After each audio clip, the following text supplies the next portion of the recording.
So here's the reason why we're talking about trusting our ideas, my friends. The biggest reason is because I currently am in the middle of struggling with this myself. And I was like, you know what? If I'm going through it, that probably means other people are going through it. And so let's just all talk about it. So that is what we're going to do today. Yay! I got to get some of these things. Hang on. I'm just going to move the technology around here so that hopefully, not yet. Okay, perfect. So we don't need to do the introductions, which is great because that always makes me feel awkward. So today's message is brought to you by a man who is currently doubting one of his ideas. My friends, I have a book idea, and it's a book idea that I started a long time ago, namely 1 month after my last book, product placement, namely 1 month or 1 week actually after my last book came out. I was like, that book wasn't good enough. I need to write another one. And so I started writing this one, and I wrote about 2,000 words in it. And my book came out 5 years ago, which is exciting. And I then started writing it again, the new book, a couple of weeks ago.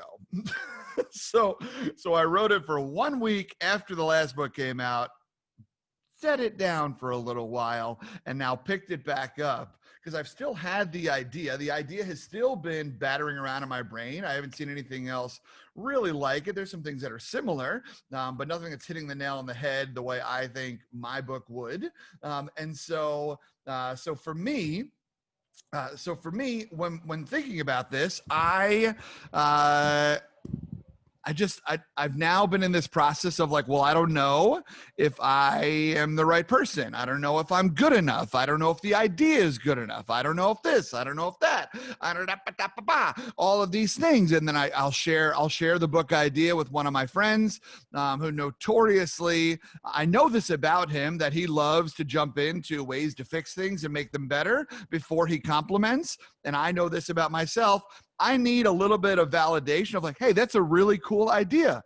Would you like to talk about some ways that I think could maybe make it a little bit better, a little bit stronger? Why, yes, I would. But that's not this man's approach, nor did I tell him that I needed that from him. And so he just jumped into, well, you should probably do this. You should do this. And probably do this. And like, this is good, but like, you should do this. And that has since like been like, why am I doing anything? So there's that. And so all of these things keep racking around in my brain. It's like, okay, well, I want to write this book, but I'm not popular enough. I don't have enough people on my mailing list. I don't have enough social media followers. A publisher would never pick me up. And so do I want to do another self-published book, or should I grow my followers and then write the book? And should I do this or that? And there's so many times where we say things like, all right, I'm going to do that, but I just need to do this first. And that is so often not the case. Yet it's something that we always tell ourselves. It's something that I have been telling myself for a number of years about this topic. And so when I think about this, I wanted to talk to you about it because like I said, I'm in the middle of it. I'm going to tell you what I've been trying to do. And then I'm going to try to also figure out maybe some ways to help you all with some of your ideas. So what I'm going to do, hang on one second. What I'm going to do is I have one of my favorite books of all time is a children's book. I don't know if you've read it yet. How many of you have seen this book? Hang on. Nobody? Not many of you have? Great. I didn't write this book. I'm not sponsored by the man who wrote this book, but you should buy this book. Here's what it looks like. It's literally a children's book. It's not big. It has stunning illustrations in it. And it is one of the most profound books I have ever read. It is just a great book. It's also, I think it should be the new "Oh, the Places You'll Go," which is a great book as well. But I think as far as like giving gifts to individuals, this is one that I give out.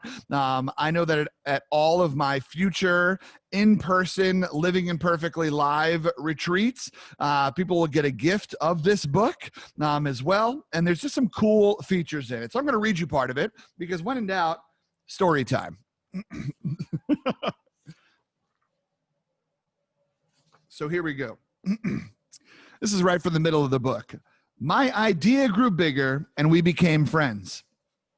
I showed it to other people, even though I was afraid of what they would say. I was afraid that if people saw it, they would laugh at it. I was afraid they would think it was silly. And many of them did. They said it was no good. They said it was too weird. They said it was a waste of time and that it would never become anything. And at first, I believed them. I actually thought about giving up on my idea. I almost listened to them. But then I realized, what do they really know? This is my idea, I thought. No one knows it like I do. And it's okay if it's different and weird and maybe a little bit crazy. I decided to protect it, to care for it. I fed it good food. I worked with it. I played with it. But most of all, I gave it my attention. No spoilers. My friends, I recommend this book wholeheartedly because many of you have an idea. You probably have multiple ideas. And now when I say idea, I'm not necessarily talking about the next great invention, right? Not your Ben Franklin moment, your Thomas Edison moment, nothing like that. No, I'm not always talking about that big thing. I'm not always talking about something like a manuscript or a book or a huge career shift. Sometimes it could be like, I kind of want to start a committee because I think this one little thing needs to change. And I think if we start a committee and put just a little bit of effort towards it for a few months, I think we could really make a cool change. It doesn't have to be some big, grandiose idea.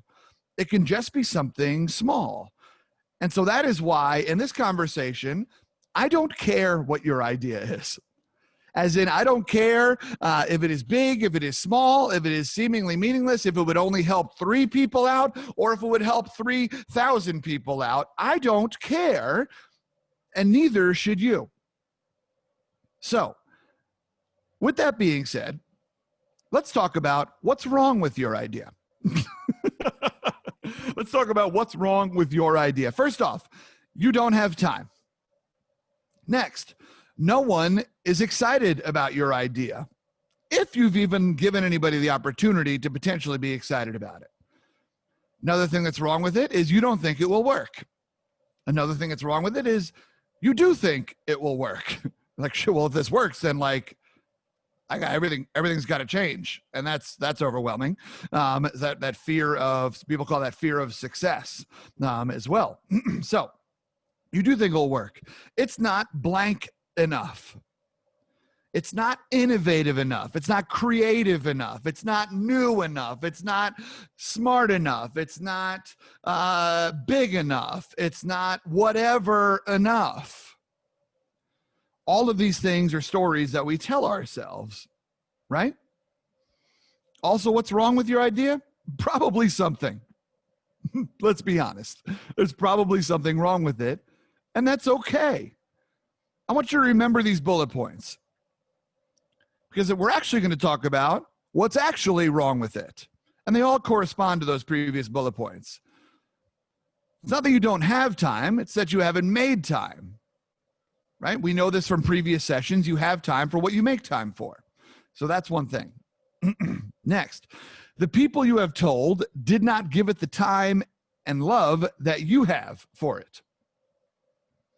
A lot of times we share an idea with somebody and they didn't realize, they don't know that it's our big idea, that it's our cool idea, because maybe the way that we brought it up was like, yeah, I was thinking about doing this thing, and I don't really know. It's whatever. And the way that we bring it up makes individuals have to decide, is this something that really matters, or is this kind of like a flippant conversation we're having right now?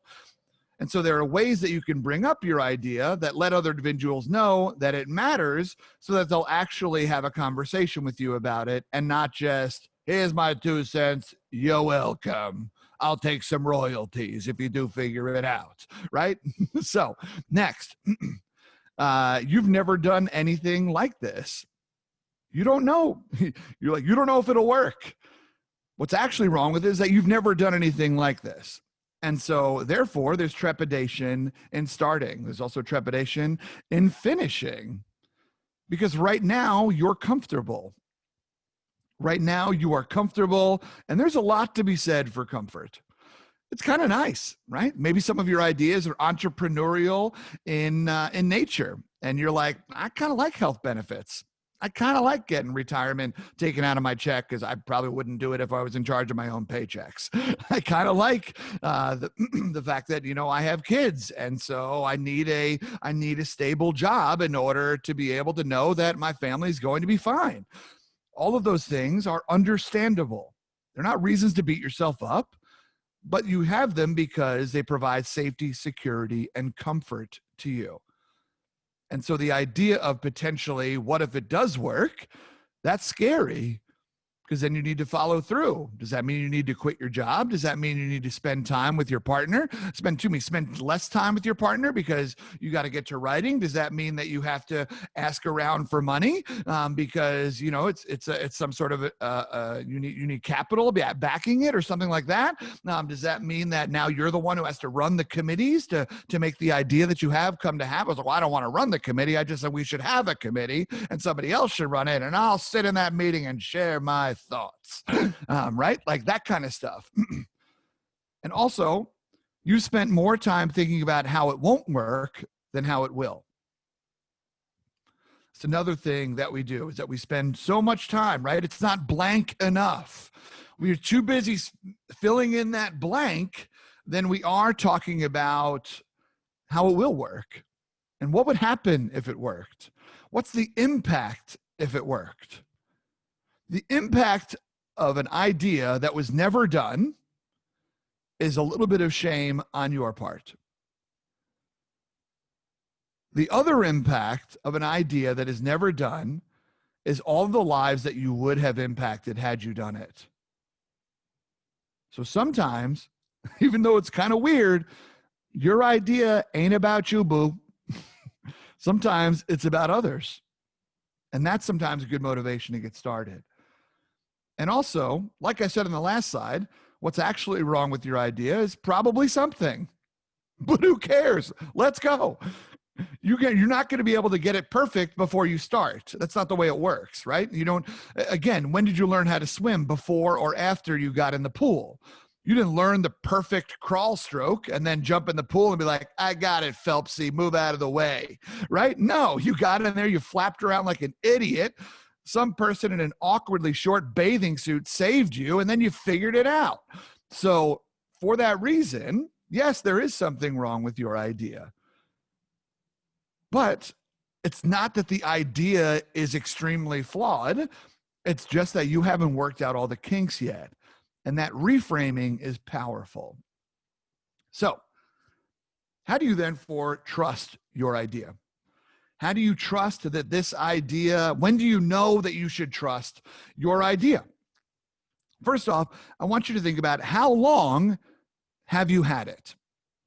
How long has this been an idea for you? Right now, if you have had an idea, I don't need you to put what the idea is, but in the chat, can you tell me in years or months, whatever it is, how long you've had an idea that you have been sitting on for a while? How long have you had it? Has it been 5 minutes? Has it been 5 years? What has that been for you? 4 years, 5 years, 3 to 4 years. Yeah. 1 to 1.5, 4 years. Yep. 4 years. There you go. 10 years. Laura, love it. 2 years. Yeah. Thanks, Daniel. So these are long periods of time. How you know you should trust your idea is that it's stuck. Because if I were to ask you another question, How many ideas have you had in the last 4 years? That answer is probably in the hundreds, maybe in the 30s, maybe in the 40s. I don't know, right? You've had way more ideas, but there's been one, maybe two that has lasted the test of time. And so if you've been thinking about it for that long, chances are it is worth your time. Next, I want you to think about how often do you think about it? Put again in the chat. Is it something that you think about? Do you think about it monthly? Do you think about it weekly? Do you think about it annually? Maybe it's a seasonal idea. Like, when the fall leaves drop is when my idea comes back to me. Right? Daily? Okay. How often do you think about it? Daily? Yep. Okay. Great. Weekly? Yep. Okay. Appreciate it. A few times a year? Nothing wrong with that, friend. Every now and then, okay, kind of like a week, or there's sometimes weeks apart. Great. I love it. When another idea comes up related to the original idea. Oh, sure. Yeah, that's it. Guilty by association. Absolutely. So how often do you think about it? And going a little bit deeper into that, what patterns do you fall into when thinking about it? So by that, what I mean is, do you start to dream? Do you start to like physically daydream? Like, oh, I wonder what that could be like. Or I wonder, man, that would be kind of cool if I could do this. Or I wonder what would happen. Or like, oh, I could picture a smile on this person's face. I think they would be a client, or I think they would be a whatever of it, a welcome adopter of the idea. Do you start to dream? That's often how I know that I am on the right track, when I dream positively about the idea. Because often the negativity, the negative thoughts don't come in until right before I'm about to start, right? It's just like, it's like that negative thought is like right underneath the pen. It's like, boop, hold on there, cowboy. Have you thought about failure? Right? And so those moments don't work. A lot of times with my coaching clients, one activity I have them do when they tell me that they're a little bit stuck in life, when I'm working with some of the life coaching clients, is I tell them, they're like, I know this isn't the job that I want to be in, but I don't know what I want to do. Cool. Here's what I want you to do. I want you to write down as many professions as you can think of, from the random to the well-known to the whatever, right? Like, so throw your doctor and your chef on there, firefighter, throw a high school teacher, throw all these things, counselor, throw data analyst, I want you to just list as many careers as you can. The ones where you pause while you're writing them and start to dream are the ones that have piqued your interest. Put a star next to those, right? Those moments that those things that we give a little bit more thought to, those are our subconscious being like, psst, you may be onto something. And that's a cool moment. So next, another way is how you trust your idea is thinking about who would be impacted by it. I want you to picture that individual. Picture that individual if you never did anything with your idea. What would change in their life?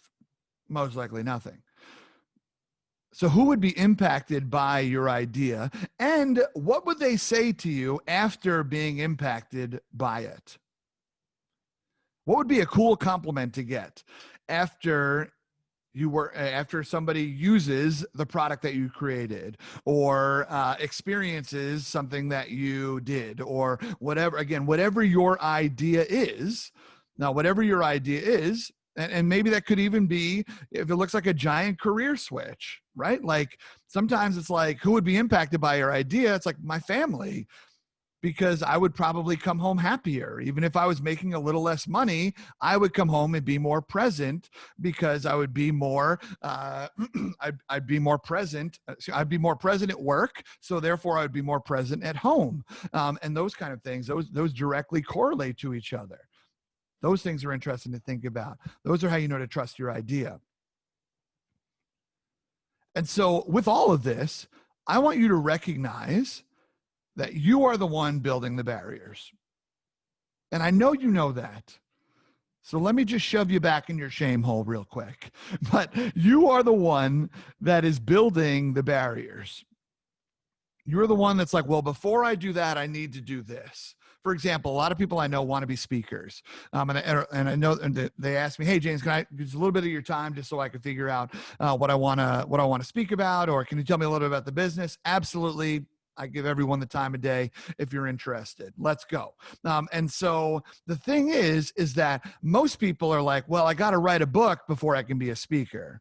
Or, well, I got to get on TV before I can be a speaker. I got to do this before I do that. I have to have this immense, huge resume of success before I can turn around and help somebody else. No, that's the story you're telling yourself, right? That is a barrier that you have built for yourself. And so recognize the one that you are building the barriers, but also recognize that some of those barriers may be real, right? Potentially you do need another degree to do what you want to do. And that is frustrating because you already went to school. Maybe you don't want to go back to school, right? So those barriers are real, but they're not real high. The barrier to starting is never as high as you think it is. You've just never started. And every time you almost start, what you're actually doing is walking up and putting another brick on the wall that you have built between you and your idea. Because you're validating the idea that you can't do it. You're validating the idea that there's too many things in the way of you being able to do it. And so every brick that you build builds that, every brick that you put down builds that barrier just a little bit higher. So how can we start to trust those ideas? If you have been thinking about it forever and you know who it would impact and the impact it would have, and it brings you joy to think about from time to time, that's how you know it's good enough. There's not a lot of rocket science in here. You'll notice, and nowhere here is it say, well, talk to 30 people, and if over 95% say it's a good idea, then you should trust your idea. No, that's bullshit. That's not happening, right? That's not on this list. On this list is also become a CEO in your current field and then come back and then to try out your idea. Reach an unimaginable amount of wealth and then try your idea because who cares? Money. I'm Scrooge McDuck in this bitch. No, right? Like that's not it either, right? So nowhere in here is any of those things. How do you trust it? You trust it because your brain keeps reminding you of it. And your brain is brilliant. So, with all that being said, this is a quote that I put up on my Instagram recently. While you're worrying about what you should be doing, you're actually doing nothing. In your case, when it comes to these ideas, it's while you're thinking about what you could be doing, you're actually doing nothing. Right? So all this idea of thinking about what you could be doing, I was like, well, I had this idea and I could do that and I could do this, I could do right? It's not even shoulds. Like you've graduated from should to could. And so that's great. Would you start now, please? Thank you. Great. So this is what I want us to do. What I want us to do is figure out a few ways to figure out how to get started. So first off, I need you to name the idea. You already know how to, you've already named it. I'm sure you have. And if you haven't, you can name it now and let's just say it. Ideally, the more clear, the better. Name it. Next, tap into what motivates you about it and drill in. And drill into it. What is it that gets you excited about it? Drill into there. That is a warm, cozy place to be. Get in there and get comfortable with being in your idea. And drill into it. And by drill into it, what I mean is start to flush it out a little bit. What are the things that may need to happen in order for the idea to come to fruition? What are some stakeholders that you think you may need to get involved? What are some of those kind of things? But just tap into what motivates you about it and drill into there because it's going to block some of the shame that's going to try to creep in and tell you, nah, don't do this anymore. Tap into what motivates you about it and drill in. Next, I need you to talk about it. I need you to talk about it. And I do this in order. I do these are in order right now. I need you to talk about it. And I need you to talk about it with certain people. I need you to talk about it with certain people.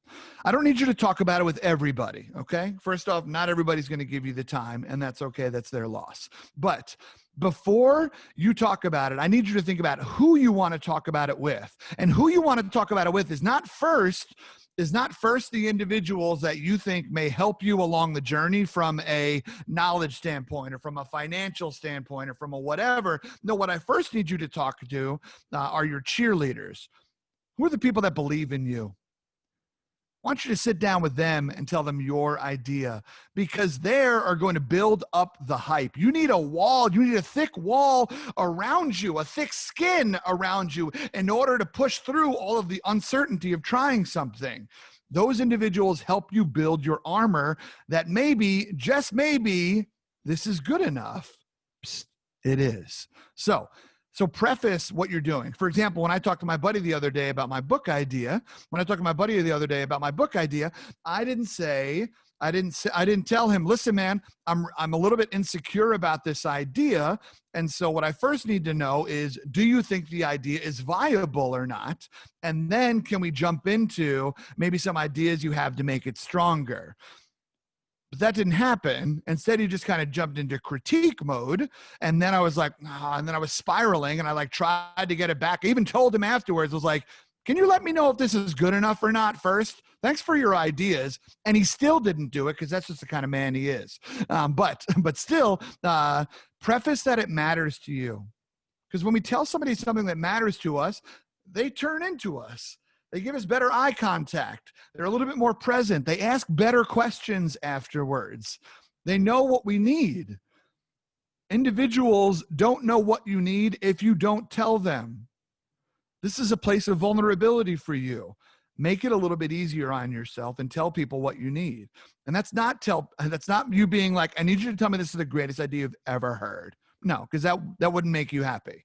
That wouldn't make you happy. But tell people what you need is that, hey, I'm looking for motivation around this. And then I'm looking for ideas, but I need motivation first and then ideas. So preface it. When you're talking about it, I need you to be open to feedback and open to some other things, but I also need you to be at the same time unapologetic. So many times we apologize for our ideas. We apologize for ideas because what happens is, and this happens a lot of times when people try to be funny in speeches. You've seen a dean of students on a campus give a speech like this. You've seen your supervisor give a speech to his team about this, where they try to make a joke and no one laughs at the joke, and so they start apologizing. Okay, and it's really uncomfortable and it's really awkward for everybody. Meanwhile, if they had just given a little bit more time for people to actually laugh, maybe they would have laughed, but they started apologizing even before they hit the punchline. And so with you cannot start apologizing before you let people actually chew on your idea. And what are you apologizing for? Never apologize for an idea. Never apologize for an idea, but be open to how that idea could get better. Next, I need you to start small, but I need you to start. We just have to start. And so with that being said, here's what I need us to do. Here's what I need us to do right now on a piece of paper or on your notes app on your phone. If you're on your if you're on your keyboard, if you're on your computer right now, I need you to do this reflection activity. You've started to write down your idea. That's awesome. You have named 3 things that you think are in your way, whatever those may be. You've also looked at it from the outside of like, okay, if somebody approached me with their idea that sounded like mine, and they said, but I think this is in my way, how would I tell them it is a little bit, but it sounds like it's worth climbing over, or it's really not in your way, so why don't you step around it? I think those are two things that we often can tell people. And obviously, how to do that is important too. And then do you have to do this alone? What we're going to do right now, you already knew this was coming, is that I'm going to put you into breakout groups. I'm going to put you into breakout groups. And what you're going to talk about is you're going to share your idea out loud. It's one thing to write it. It's another thing to say it. And so share one barrier that you've built and one thing that is going to propel you over it. And I want you to think about who is one person that you think could help you out and how can they help you? What is something that they can do? So to those of you that are listening while someone is sharing, remember what we talked about today, where this is not our job to start being like, oh, well, do this. Oh, well, oh, don't do that. Do this. No. We also don't want to invalidate people's insecurities and be like, you don't have to worry about that. You're great. Some of you don't even know each other, right? Like that's literally bullshit. And so with that being said, though it is well-intentioned, it is not always well heard. Instead, what I want you to do in your groups is ask a few follow-up questions of each other. Ask a few follow-up questions and go in a little bit deeper. We're going to go into these breakout groups for about 12, maybe 14 minutes. So we're going to have a little bit of time. And so feel free to talk about it and get excited about each other's ideas. If you're down for that, give me a thumbs up. Amazing. All right. If you have the opportunity to turn your camera on, this would be a great time to do it. If you don't, because you're eating an egg salad sandwich, don't. But all right, here we go. We're going to put you into breakout groups. Ready, set, go. Here comes everybody. Here comes everybody. That was my natural instinct too. Nothing wrong with a double clap, y'all. Nothing wrong with a double clap.